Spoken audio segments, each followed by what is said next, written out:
ओम नमस्ते धर्मप्रेमी सज्जन हो. आज आपण बघणार आहोत भाग 2मध्ये की नारीला शिक्षणाचा अधिकार आहे का नाही. ठीक आहे. तर स्वामी दयानंद सरस्वतींनी स्त्री शूद्रो ना धियाता अमिती श्रुते हे म्हणजे स्त्री आणि शूद्र यांना शिक्षणाचा अधिकार नाही ही श्रुती चालत आली. म्हणजे फक्त कानाने ऐकत आले, प्रत्यक्ष वेदांना वाचलेलं नाही. ठीक आहे ना. तर वाचले नसल्या कारणामुळे काय झालं, ज्यांनी पूर्वीच्या ज्या लंपट साधू मंडळींनी जे समाजामध्ये प्रसारित केलं की वेदांमध्ये नारीला शिक्षणाचा अधिकार नाही, नारीला गायत्री मंत्र म्हणण्याचा अधिकार नाही, नारीला यज्ञ करण्याचा अधिकार नाही, नारीला शिक्षणाचा अधिकार नाही, या सर्वांचं म्हणजे श्रुती म्हणजे ऐकत आलेल्या ज्या गोष्टी आहेत त्या सर्व गोष्टींचं स्वामी दयानंद सरस्वतींनी खंडन केलं आणि वेदांमधील पुरावे देऊन, मंत्रासहित पुरावे देऊन स्वामीजींनी स्त्री शूद्र यांची जागा, त्यांना स्थान त्यांना पुन्हा मिळवून द्यायचा प्रयत्न केला. आणि जसे पूर्वीप्रमाणे ज्या गार्गी, सुलभा, मैत्री, कात्यायनी या ज्या सुशिक्षित स्त्रिया होऊन गेल्या त्यांचं स्वामीजींनी वर्णन केलं. ज्या अशा स्त्रिया होत्या की ती जे मुनी असायचे त्या मुनींच्या ज्या शंका असायच्या त्या शंकांचं समाधान करणाऱ्या या स्त्रिया होत्या बरं का. त्यांचा जो प्रयत्न असायचा तो नारी जातीला शिक्षित करणं, स्वावलंबी बनवणं, आत्मनिर्भर बनवणं. यामुळे नारींना शिक्षण देण्यासाठी या स्त्रियांनी खूप कार्य केलं. तर ऋग्वेदाचे भाष्यकार म्हणजे अर्थाचे प्रत्येक मंत्राचे अर्थकार स्वामी दयानंद सरस्वती आहेत ऋग्वेदाचे. ठीक आहे. आणि यजुर्वेदाचे काही मंत्रपर्यंत ते करू शकले. नंतर त्यांना त्यांची प्राणज्योत मावळी. तर त्यांनी काय सांगितलं आहे स्वामीजींनी की राजा असा प्रयत्न करणारा असावा की ज्यामुळे सर्व बालक आणि बालिका आहे ते ब्रह्मचार्ययुक्त होऊन, पूर्ण विद्यायुक्त होऊन समृद्धीच प्राप्त हो आणि न्याय, सत्य, न्याय आणि धर्माचं निरंतर सेवन करणारे असोत असे तयार करावेत. त्यानंतर राजाला आपल्या राज्यामध्ये सर्व स्त्रियांना विदुषी बनवायला हवं, म्हणजे विद्वान बनवायला हवं असं यजुर्वेदमध्ये आपला सांगितला गेलेला मंत्र आहे. ठीक आहे. तर विद्वानांना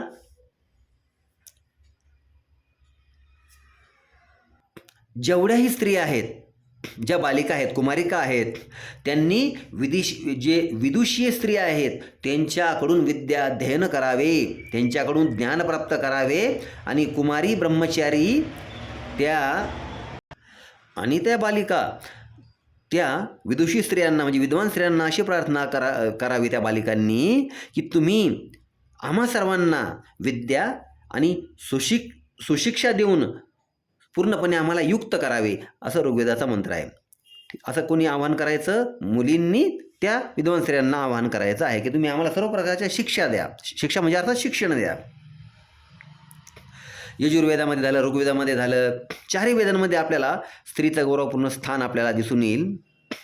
परंतु मध्यकाळामध्ये नारी जातीला शिक्षणापासून वंचित राखण्यात आलं. कारण असे टवाळखोर साधू निर्माण झाले, लंपट लोक निर्माण झाले ज्यांच्यामुळं धर्माचा ऱ्हास झाला. स्त्री जाती जी गौरवपूर्ण असायची म्हणजे आईचं नाव पूर्वी लावलं जायचं. जसं गंगापुत्र भीष्म, कुंतीपुत्र अर्जुन, कुंतीपुत्र भीम. बापाचं नाव नसायचं बोलं. म्हणजे तुम्ही याच्यावरून लक्षात घ्या की पहिलं स्थान स्त्रीला आहे वेदांमध्ये, पुरुषाला नाही आहे. तर आता वेदांमध्ये सतीप्रथा आहे का आपण ते बघूया आता. तर 1875मध्ये स्वामी दयानंद सरस्वतींनी पुणेमध्ये आपल्या प्रवचनामध्ये त्यांनी स्पष्ट घोषणा केली होती की सती होण्यासाठी वेदांमध्ये कुठल्याही प्रकारची आज्ञा नाही, कुठल्याही प्रकारचा उपदेश नाही आहे. तर वैदिक काळाच्या इतिहासामध्ये कुठेही सती होण्याचं प्रमाण नाही आहे. कारण राजा दशरथ वारल्यानंतर क्या कौशल्या, कैकेयी आणि सुमित्रा सती गेल्या होत्या का? बघितलं आपण, रामायण वाचलं का? नाही ना. मग हे लक्षात घ्यायचं. मग हे मध्यकाळामध्ये अशा नालायक टवळखोर लोकांकडून हे चालवण्यात आलं ज्यांनी समाजावरती पूर्ण प्रभुत्व मिळवलं आणि समाज त्याच रीतीनं चालत राहिला. ठीक आहे. तसेच आपला पांडू 5 पांडवांचे जे वडील आहे ते वारल्यानंतर कुंतीने कुठल्या प्रकारचं हे केलं का, किंवा त्यांच्या सवतीने हे केलं का, सती गेल्या का, तर नाही गेल्या. आणि स्त्रींची जी दुर्गती चालू झाली ती मध्यकाळापासूनच चालू झाली. सती प्रथा सुद्धा ह्याच काळामध्ये पसरली गेली.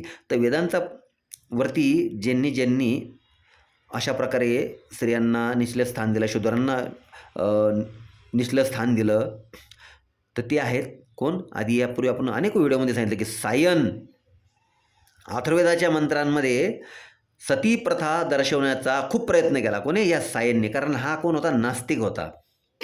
प्रयत्न केला, परंतु ते सत्य ठरू शकतं का? नाही. जोपर्यंत बुद्धीला बुद्धी टक्कर देत नाही विद्वान, तोपर्यंत ते म्हणतात ना, दुधाचं दूध आणि पाण्याचं पाणी होत नाही.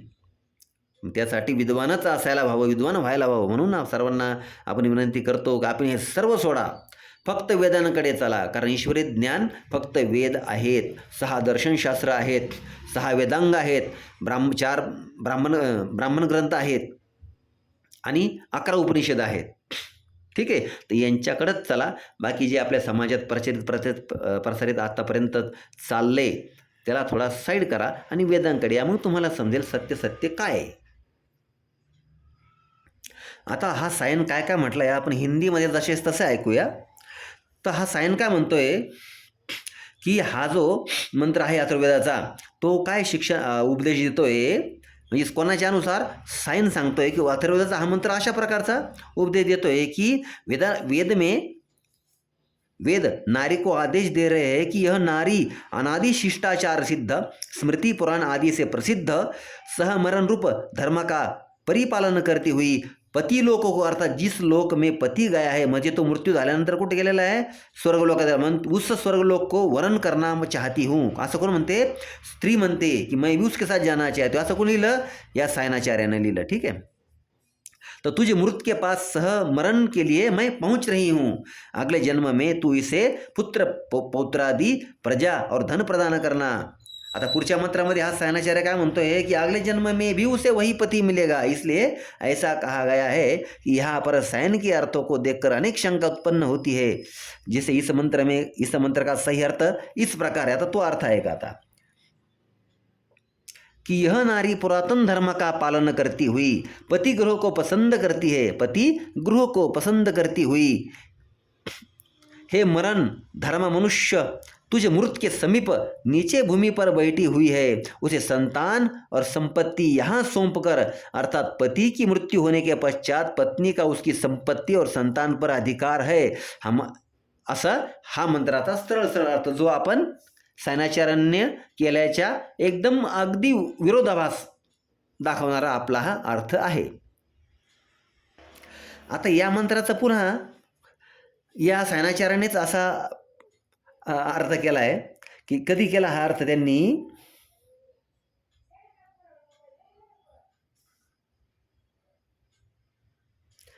की जेव्हा हा जो मंत्र सायनाचार्यांनी जो आधी अर्थाचा अनर्थ केला होता तो त्याला पुन्हा नीट करण्यासाठी त्यांनी पुन्हा काय केलंय बघा, नीट ऐका, हिंदीमध्येच ऐका कि हे मृत पति की धर्मपत्नी, तू मृत के पास से उठकर जीवलोक में आ. तू इस निष्प्राण पति के पास क्यों पड़ी हुई है? पानी ग्रहण करता पति से तू संतान पा चुकी है, उसका तू पालन पोषण कर. म्हणजे बघा कशा प्रकारचे अर्थ बदलवले. म्हणजे हे सगळं अर्थ बदलवणं म्हणजे काय? अज्ञान. आणि अज्ञानी मनुष्यच आपल्या काय करतो? मत बदलत असतो. जोपर्यंत त्याला सत्य ज्ञानाचा प्रकाश होत नाही तोपर्यंत तो असंच करत राहणार. ठीक आहे ना. तसेच आपल्या पश्चिम बंगालच्या काही विद्वानच म्हणू आपण, वेदांमध्ये सतीप्रथा सिद्ध करण्याचा खूप प्रयत्न केला. तर त्यांनी काय केलं, जिथं ऋग्वेदामध्ये अग्रे असा एक शब्द आहे, त्या अग्रेच्या ऐवजी यांनी काय केलं? आग्ने वाचलं आणि सतीप्रथा सिद्ध करण्याचा त्यांनी प्रयत्न केला. परंतु हे सर्व असत्य कथन सिद्ध झालं. आणि या मंत्राचा अर्थ काय होतो की वधू को अग्नि नहीं अपितु अग्रे, अग्रे म्हणजे गृह में प्रवेश के समय आगे चलने को कहा है. म्हणजे पतीच्या अगोदर कोणी चालावे, स्त्रीने चालावे. तिचा पदस्पर्श पहिला आपल्या वास्तूला व्हायला हवा. ठीक आहे. तर अशा प्रकारचे हे लोकांनी हे केलं आणि सिद्ध करण्याचा प्रयत्न केला की वेदांमध्ये सती प्रथा होती. तर आधुनिक भारतामध्ये आपले राजा राममोहन राय, ईश्वरचंद्र विद्यासागर आणि आपले स्वामी दयानंद सरस्वती यांच्या प्रयत्नांनी सती प्रथेचं प्रचलन बंद झालं. ठीक आहे. तर आता आपण बघूया की नारी जातीला जे आहे वेद अध्ययन करण्याचा अधिकार आहे की नाही. जसं आपण मागील व्हिडिओमध्ये सुद्धा बघितलेलं आहे की नारी आणि शूद्रांना अधिकार आहे कशाचा, वेद अध्ययन करण्याचा. आपण मागील व्हिडिओ आपले आहेत तरी पण आपण तुम्हाला थोडं पुन्हा फ्रेश करूया त्याला. शूद्रांना आणि स्त्रियांना वेद पठणाचा अधिकार आहे, त्यांना हवन यज्ञ करण्याचा अधिकार आहे. ठीक आहे. आणि वेदांमध्ये स्त्रीला आणि शूद्रांना वेद अध्ययन करण्याचा पूर्णपणे स्पष्ट मंत्र आहेत.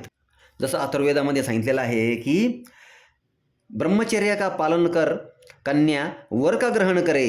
यहाँ पर ब्रह्मचर्य का अर्थ है ब्रह्म अर्थात वेद में, चर अर्थात गमन कर, ज्ञान प्राप्त कर, असा या चरचा अर्थ होतो. ठीक आहे. चरने आपण गायींना म्हणजे ना हे चरायला गेली म्हणजे काय केलं, ती तिचं अन्न पोषण करण्यासाठी गेलेली आहे. तसंच हा चरचा जो अर्थ आहे तो म्हणजेच काय, ज्ञानप्राप्ती करणे, गमन करणे.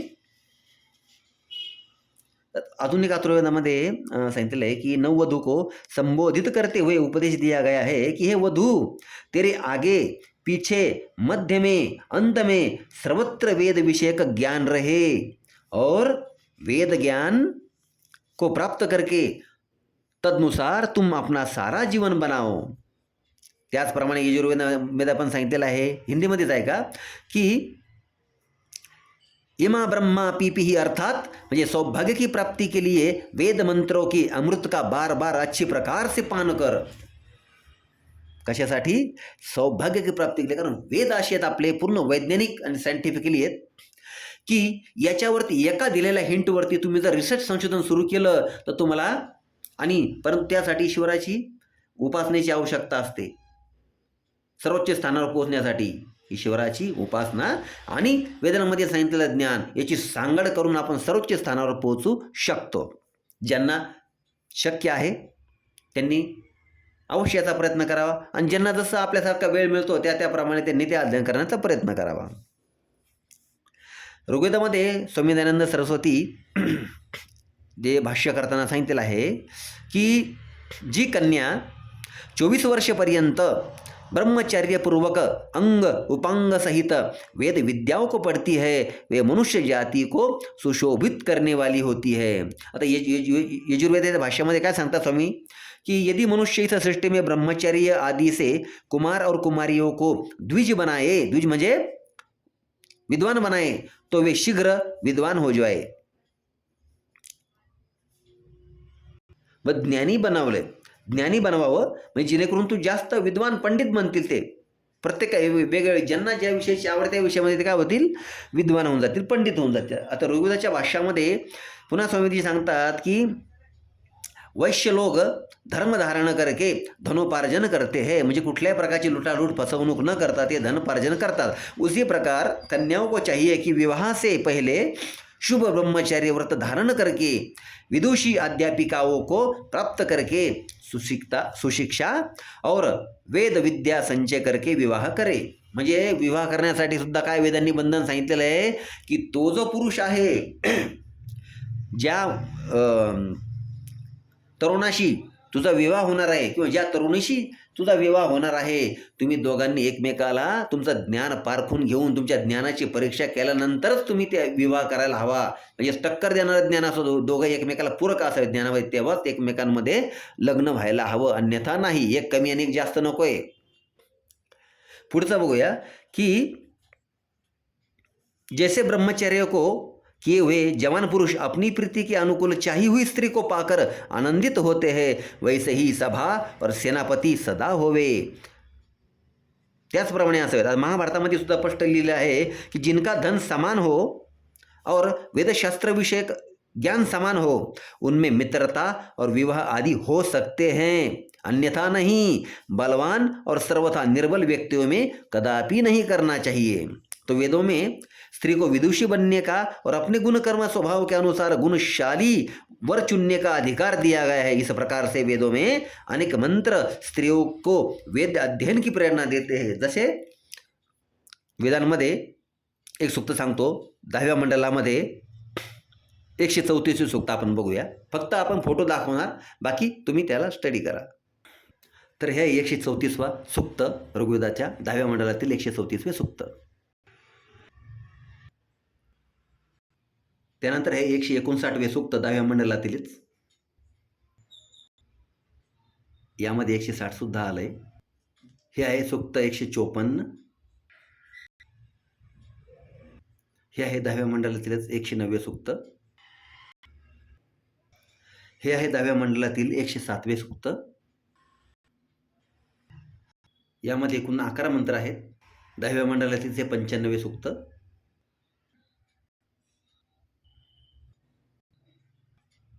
तर यापूर्वीच्या व्हिडिओमध्ये आपण अशा प्रकारचे अनेक मंत्रांची उदाहरण दिले होते. तरीही आता हे पूर्ण सूक्त दिलेत मी तुम्हाला. एकाही मंत्रांमध्ये तुम्हाला काही आढळलं स्त्री आणि शूद्रांविषयी की यांना अधिकार नाही, हा अधिकार नाही, तो अधिकार नाही, तर आपण ते स्वतः प्रत्यक्ष बघू शकता. ठीक आहे. आता आपण भेटू पुढल्या भागामध्ये, ज्याच्यामध्ये आपण नारी जातीला यज्ञ करण्याचा किंवा यज्ञामध्ये सामील होण्याचा अधिकार आहे का नाही आपण ते बनणार आहोत. ठीक आहे.